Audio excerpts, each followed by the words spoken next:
लेकिन मैं ये सोचता हूँ कि आज ये परिवार हम सबकी तरफ देख रहा है कि हम लोग उनका साथ देंगे, तो साथ में आने जाने से नहीं होता, वो साथ हमें उनका हाथ पकड़ के और कंधे में कंधा मिला के उनका देना। जब वो अपनी शादी की तारीख रखेंगे तो हमें उस शादी में शामिल होना है, सहयोग भी करना है। सहयोग इसलिए करना है कि उनका बहुत बड़ा नुकसान भी हुआ। आपने देखा एक पिता अपनी तरफ से लोन लेके अपनी बेटियों के पूरा खाना बना हुआ, पूरी मिठाई बनी हुई, पूरा सामान तैयार और सब कमन दो भाई मेरे इन गुंडों की वजह से हुआ। वो गुंडे गिरफ्तार तो हो गए हैं, लेकिन जब तक उनको सजा नहीं मिलेगी हम लोग चैन से बैठने वाले नहीं हैं।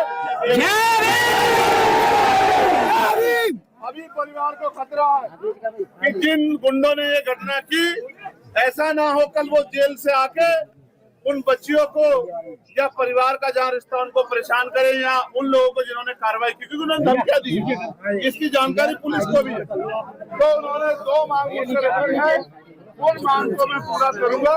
इस बात में आपको इनकी मांग ये है, पहली तो उनको वो भय के साए में है। हालांकि मैं मानता हूँ कि किसी भी जाति में सब लोग बुरे नहीं होते, कुछ ही लोग ऐसे गुंडा तत्व होते हैं जो गांव के संस्कार और बहन बेटियों के सम्मान की परवाह नहीं करते। मैं मानता हूँ हर जाति में ऐसे आदमी बहुत बड़ी संख्या में नहीं। अगर सब लोग इतने अन्यायी हो जाएंगे, सब लोग इतने अत्याचारी हो जाएंगे, तो फिर ये प्रकृति जो है, ये जो सृष्टि है, दुनिया चल ही नहीं पाएगी। इसलिए मैं मानता हूँ कि उनकी संख्या कम है, लेकिन मुझे दुख इस बात का है कि उनके परिवार ने उनको अच्छे संस्कार नहीं दिए। गांव की बेटी बहन ही होती है, और उनकी लड़ाई अगर कुछ भी थी तो वो परिवार के पुरुष लोगों से लड़ लेते। उन बच्चियों को पीटना नहीं चाहिए था, उनका अपमान नहीं करना चाहिए था, उनके रिश्तेदारों को और बरातियों को नहीं पीटना चाहिए था। ये मानते हैं कि बरात तो मेहमान तो भगवान होता है, लेकिन उन्होंने तो पता नहीं कहाँ के संस्कार उनमें है। तो मैं इसकी वजह से पूरे समाज को गलत नहीं मानता।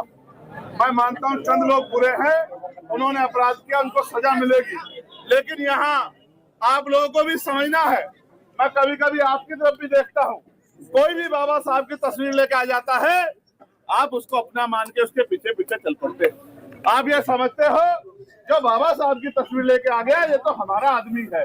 आज आपको पता लगा आपका आदमी कौन है, कौन आपकी लड़ाई लड़ता है, कौन है? कोई चुनाव के समय बाबा साहब की तस्वीर लेके आ जाता है, नारा लगाता है कि हम भी दलित पिछड़ों के जैसी हैं और हमारे लोग, और मुझे शर्म आती है कहने में, और मैं कहना भी जरूर चाहूंगा, हमारा पढ़ा लिखा बुद्धिजीवी समाज जिन्होंने ये आंख बंद कर ली और ये नहीं सोचा कि जिनके पीछे आज खड़े हो रहे वो कल जब हमारे समाज के अधिकारों की बात आएगी तो वो बोलेंगे नहीं बोलेंगे। जिन नेताओं के मुंह से, उत्तर प्रदेश के बड़े बड़े नेता जिनके मुंह से 2 शब्द नहीं निकले, मैं मानता हूं कि आपके अंदर जाति का एक भाव रहा होगा कि भाई जाति के लोग हैं, लेकिन गलत तो कह सकते थे, उन परिवारों के लिए न्याय की मांग तो कर सकते थे, उन परिवारों की आवाज तो उठा सकते थे, अब आगे उनके साथ तो खड़े हो सकते थे, लेकिन क्योंकि उनका आपसे चुनावी रिश्ता, मैं जिनकी बात कह रहा हूँ आप समझ गए होंगे, आपसे चुनावी रिश्ता रखना चाहते हैं, वो जो बात करते हैं तमाम नारों के, उनके नारों का सच ये है कि जो आपके आत्मसम्मान की रक्षा नहीं कर सकते, वो कल ताकत में आपके अधिकारों की रक्षा भी नहीं कर सकते। इस बात को आप मेरी जान लेना।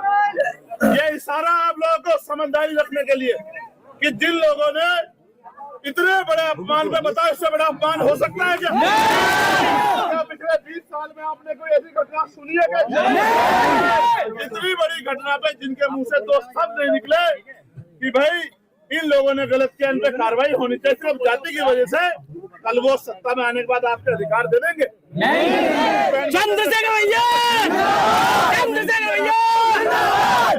मैं इसलिए समझा रहा हूँ कि आपको अपनी लड़ाई स्वयं लड़नी पड़ेगी, या फिर आपके लिए मरने के लिए हमारे आजाद समाज पार्टी के लोग खड़े हैं। आप इस बात को याद रखना, ये बाबा साहब की फोटो लेके कोई आ जाएगा उस पर भरोसा मत करना। आपका भरोसा जब तक चंद्रशेखर के साथ है तभी तभी अन्याय करने वालों को सजा मिलेगी। इससे पहले भी घटना बता